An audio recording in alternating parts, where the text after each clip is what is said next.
جیسی آپ نے سنا 100 درہم فرمایا منظور ہے. پھر اس کے بعد وہ نے سوچا رہے یہ تو 100 میں خریدنے تیار ہے. امیہ نے زبان بدل دی, کہا نہیں 100 میں نہیں بیچوں گا. کہا پھر کتنے؟ کہا 200. آپ نے فرماتے منظور ہے. اس نے 200 کا سودا کینسل کیا. بات 500 درہم پہ آ گئی. حضرت ابوبکر صدیق کہتے یہ بھی منظور ہے. پھر 500 بھی ختم کیے. 1000 پہ سودا آ گیا. کہتا نہیں جی میں 1000 میں بیچوں گا. ابوبکر کہتے یہ بھی منظور ہے. جب اتنی بات کہی وہ کہتا نہیں میں اس کو ایسے نہیں کہا. پھر کہا مجھے اتنے اوقیہ سونا چاہیے. کہا وہ بھی منظور ہے. کہنے لگا بھی منظور. کہا ہاں. کہا ایسے نہیں بیچوں گا. کہا کیسے؟ کہا آپ کا جو یہ خوبصورت غلام ہے بدلے میں یہ بھی دینا پڑے گا. ابوبکر صدیق کہتے ہیں یہ بھی منظور ہے. اللہ اکبر. کالے کے بدلے میں گورا غلام دیا ہے, سونا بھی دے رہے ہیں, اور 1000 درہم حضرت ابوبکر صدیق دے رہے ہیں. جب بلال کا ہاتھ پکڑ کے ابوبکر چلے گئے تب امیہ نے آواز دے کے کہا تھا ابوبکر میں سمجھتا تھا کہ مکے میں کوئی تم سے سمجھدار تاجر نہیں ہے, میں سمجھتا تھا ہوشیار تاجر ہو, لیکن آج پتا چل گیا ہے کہ تم سے زیادہ بے وقوف کوئی تاجر نہیں ہے.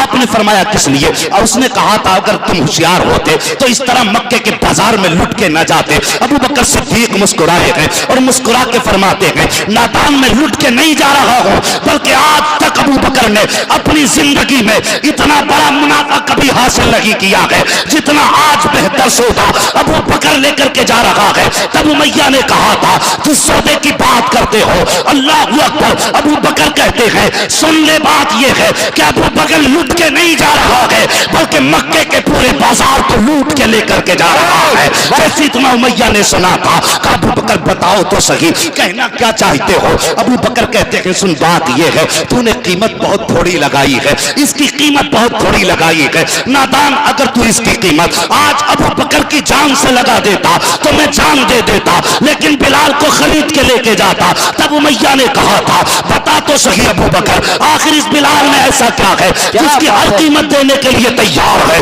تب ابوبکر صدیق نے کہا تھا ارے تو کیا جانے اس کی شان کیا ہے. ابوبکر کہتے ہیں اس میں کچھ نہ سکی, بس اتنا سمجھ لے اس کو میرا نبی پیار کرتا ہے اور جس سے مصطفیٰ پیار کرتے ہیں اس سے ابوبکر پیار کرتا. نعرہ تکبیر, نعرہ رسالت, علماء اہل سنت, مسلک اعلی حضرت. آگ بجھا دے گی وہ آگ لگائی ہے. یار غار نے بلال کو خریدا, چلنے کی طاقت نہیں تھی. حضرت بلال میں چلنے کی طاقت نہیں تھی, کاندھے پہ اٹھایا اور مصطفیٰ کی بارگاہ میں لا کے سامنے آقا کریم کے جہاں آقا بیٹھے تھے اس کے دروازے پہ لا کے اللہ اکبر حضرت بلال کو کاندھے سے اتارا. مگر حضرت بلال کی گردن جھکی تھی. حضرت بلال کے تصور میں یہ بات تھی کہ جو آقا ہوتے ہیں وہ غلاموں کو قریب نہیں کرتے ہیں. یہ حضرت بلال کے تصور میں بات تھی. میرے نبی نے بلال کا چہرہ دیکھا اور کھڑے ہو گئے سرکار اپنی جگہ سے.